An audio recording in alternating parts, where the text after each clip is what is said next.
Blonde is the latest film from director Andrew Dominik, who made Assassination of Jesse James by the coward Robert Ford, my favourite film by him and one of my favourite films of all time. But he also made Killing Them Softly, which I thought was a real big disappointment, to be honest. So this is a guy who can really hit big, but he can also hit pretty low. But either way, he interests me as a filmmaker. If I see his name on something, I'm going to think, all right, I'll give that a go. So Blonde is a new film by him. It's on Netflix, and it is a biopic of Marilyn Monroe, played by Ana de Armas. Now, I'll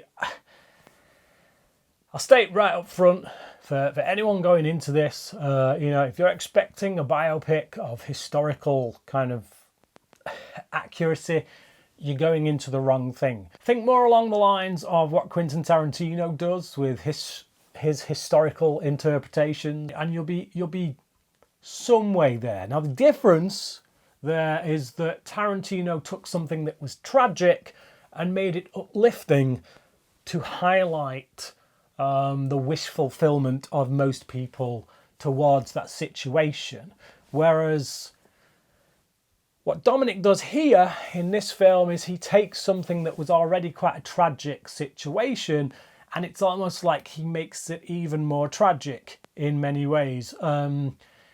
This is a tough film to review because you've always got that side of things, the fact that you're playing with history in what is essentially quite a disrespectful way, because you're changing complete events, you're taking real life characters and making monsters of them, or changing everything we know about them historically. You've got, the son of Charlie Chaplin and Edward Robinson, and you're making them this kind of threesome with Marilyn Monroe, and it's like there's no evidence that those guys ever had any kind of gay tendencies. So things like that, it's just like, okay, you're really taking liberties with history. You've got characters in this film, again, that are historical, that die in this film before Marilyn Monroe, and yet in real life they died after her. So if you go into this film knowing nothing about Marilyn Monroe and you're not that much of a history buff, you don't care about that stuff, but you see a biopic and you think, yeah, now I can learn everything I need to know about this person from watching this biopic, you're going to learn all the wrong things from this film. And so that's where I'm torn. Because of that, I'm like, no. Now, if I can separate myself from that and say, all right, this is some kind of weird fairy tale world version of whatever happened with Marilyn Monroe, then I have to say, all right, that's what you're giving me. What are you trying to say with it?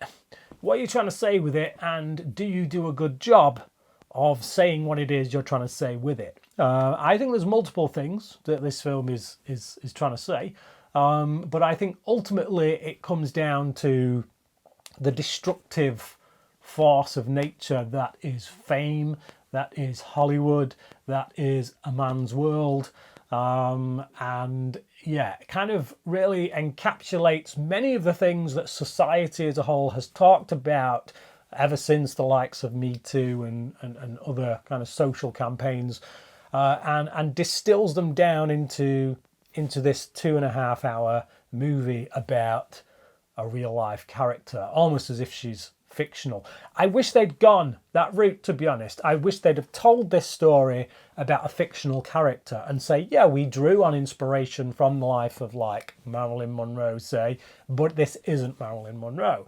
So I wish they'd have gone that route. Now, I do think, first and foremost, the film looks stunning, okay? Whatever hang-ups you may have about this movie, if it got nominated for an Oscar for cinematography, I would be quite happy with that. Someone else who should get nominated is Ana de Armas for her performance, although I do think that she's for about 2 hours of this film is watching Ana de Armas cry, and boy, that girl can cry. obviously there's more to it than that, but she has to get emotional. She has to go to the deepest, darkest depths of emotion for this film, and she has to do it a lot.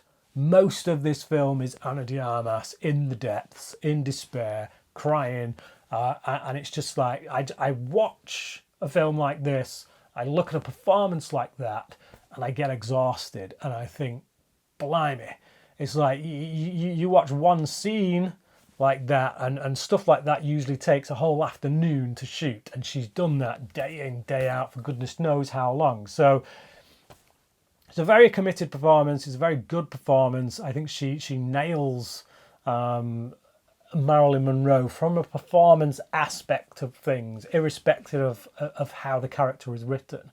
I think they are showing us what it is to be fatherless and how that can affect your life, and how it steers you in certain directions. So I think there's a lot there with regards to what may have made who this woman, and when I say this woman, I mean the woman portrayed in this film, who she is. Because like I say, when it comes to the historical accuracy, I think you've got to throw that stuff out the window and just treat this as a character study of whoever this person is we're seeing on screen. In that respect, Dominik does a good job of showing us the inner turmoil of a woman who's caught in the trap of fame, but wants a real life, wants to be a real human being, but is kind of trapped under this monster she's created.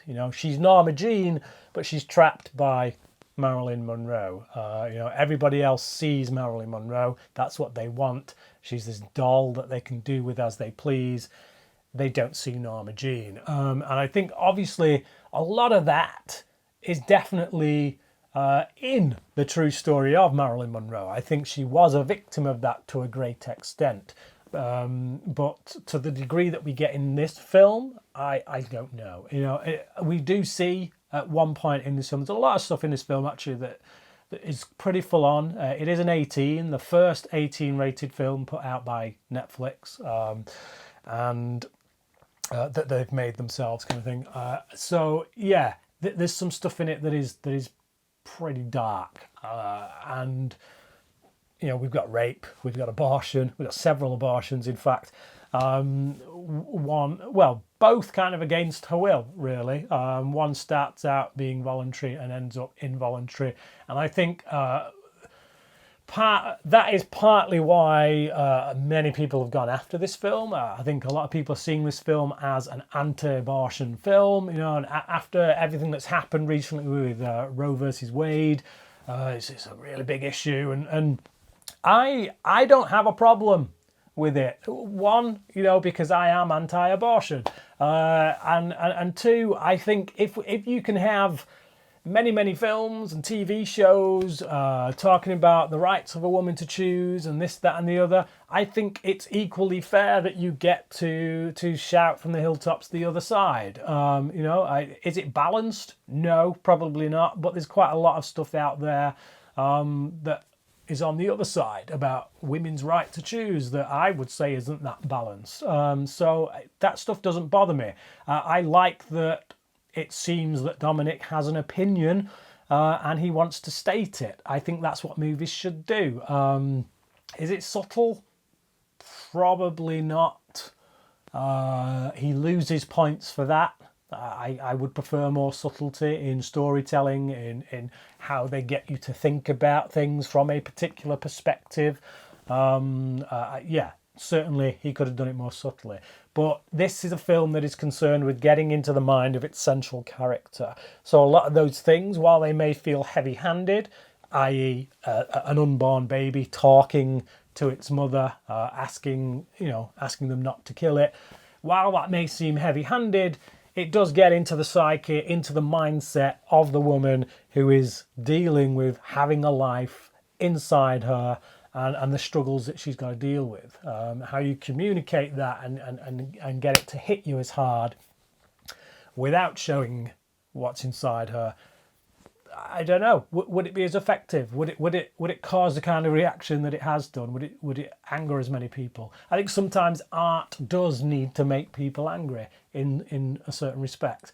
Like I say, I'm not saying this hits it on all the the right levels, but I do like the fact that actually I can sense that Dominik has got something to say and he's trying to say it and he's making no apologies for it.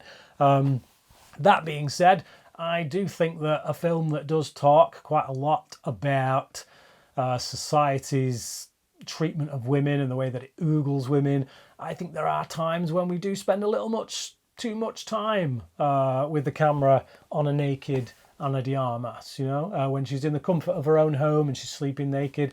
We don't need to see that. We're leering at her in the way that, in many ways, this film kind of calls out and says he's wrong and says it's destructive and this is what society has done to women, and then yet we're kind of doing that in the film. So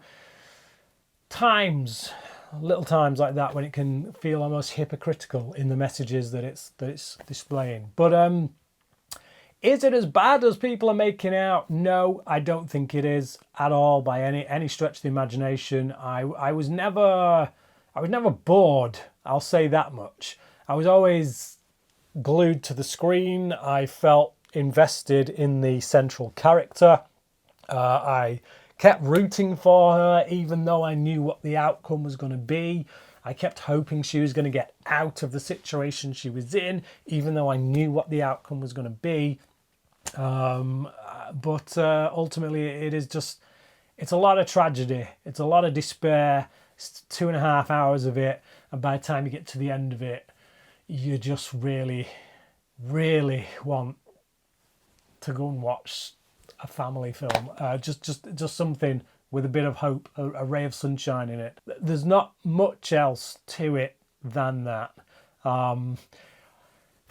This is a tough one to grade. It really is. On a technical level, it is excellence. It's just like the craft, the skill of filmmaking that is on show here is incredible.